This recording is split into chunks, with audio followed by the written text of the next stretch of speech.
All right, let's dive right into this explainer. We're going to unpack the seriously fascinating history of a network that literally only exists because the government broke up a monopoly. I mean, we all know it today as an absolute media titan, right? But the American Broadcasting Company, or ABC, was once the ultimate underdog in the broadcasting world. They were literally fighting tooth and nail for every single viewer. Now, before we map out our journey, I want you to consider this wild combination of players. Think about this.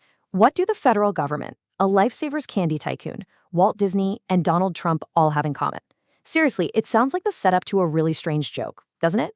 But actually, they are all pivotal chapters in the long, super complex story of ABC.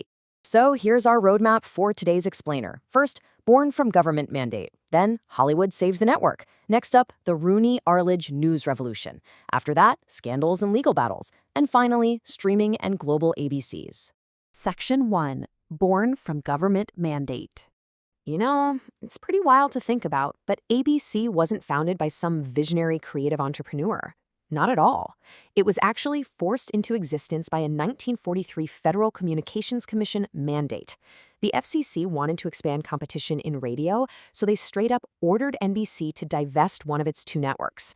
Enter Edward John Noble. He's the tycoon famous for Lifesavers candy, and he swoops in to buy NBC's much weaker Blue network for $8 million. By 1945, he officially renamed it the American Broadcasting Company, and then a few years later in 1948, ABC TV officially started broadcasting. But as we're going to see, just getting on the air definitely did not guarantee success. The whole David versus Goliath dynamic was incredibly stark in those early days. While early NBC and CBS had these powerful, established stations, massive primetime audiences, and all the top stars, early ABC was completely crippled by an FCC television license freeze. This left them stuck with a weak lineup of ultra-high-frequency, or UHF, affiliates. And get this, many TV sets back then didn't even have the proper tuning dials to pick up those channels. Because of this massive disadvantage, ABC was forced to air super low-cost programming. We're talking professional wrestling and roller derby. In fact, it was so bad that when they were up against Ed Sullivan's massive hit show on CBS, ABC didn't even try to compete. They literally just gave the time slot back to their local affiliate. Section 2. Hollywood saves the network.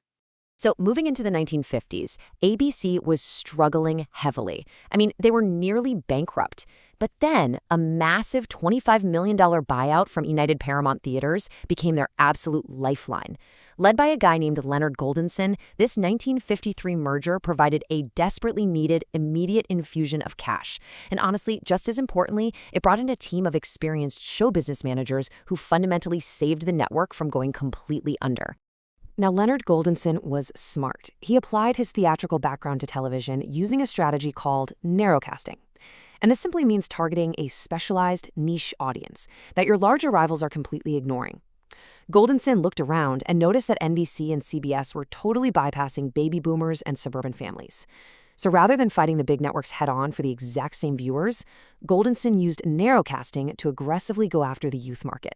And this strategy, it led directly to one of the most important partnerships in media history. Walt Disney desperately wanted to build a theme park, but the banks kept turning him down because they figured it would just be another Coney Island. The big networks, CBS and NBC, they weren't interested either. But Goldenson, he saw an opportunity. He agreed to help finance Disneyland in exchange for Disney producing a television series specifically for ABC. This gamble resulted in massive TV hits like the Disneyland show and the Mickey Mouse Club. I mean, the Davy Crockett episodes alone created a literal national obsession with coonskin caps. And following Disney's staggering success, Warner Bros. Jumped on board too, adding huge hits like Maverick and 77 Sunset Strip. This totally unexpected marriage of convenience with Hollywood studios completely revolutionized American television, and it finally made ABC financially stable. Section 3. The Rooney-Arledge news revolution. Okay, so with this newfound financial stability, the network decided to completely transform its news division. By the late 1980s, they were confidently pushing this legendary, incredibly bold slogan, "More Americans get their news from ABC News than from any other source." This remarkable turnaround was spearheaded by the brilliant Rooney-Arledge, who crossed over from his role as president of ABC Sports in 1977. Arledge brought this fresh, highly competitive edge to the table, and the network finally started investing the massive resources required to make ABC a trusted, heavy-hitting source of daily news.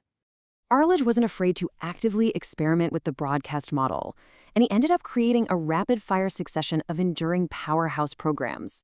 Within just over a decade, ABC launched 2020 and World News Tonight in 1978, Nightline in 1980, This Week in 1981, and Primetime Live in 1989. These shows finally allowed ABC to compete head-to-head with the legendary news operations over at CBS and NBC. It was a total game-changer that fundamentally shifted the landscape of broadcast journalism. Section 4. Scandals and Legal Battles. Of course, operating a major news organization at that high of a level inevitably invites some serious friction. For instance, a major internal clash erupted in 1985 regarding journalistic independence. Roone Arledge actually killed a 13-minute investigative report that was probing purported affairs between actress Marilyn Monroe and the Kennedy brothers. He claimed it was just gossip column stuff. Well, in response, the show's anchor, Hugh Downs, and executive producer, Av Weston, publicly criticized this suppression. They stated the piece was highly documented and featured actual eyewitnesses. This internal battle escalated until correspondent Geraldo Rivera publicly objected to the decision and left ABC entirely. It was just a massive, highly visible moment of tension between the investigative staff and executive management. More recently, in December 2024, the Walt Disney Company settled a very high-stakes defamation lawsuit brought by Donald Trump against ABC News.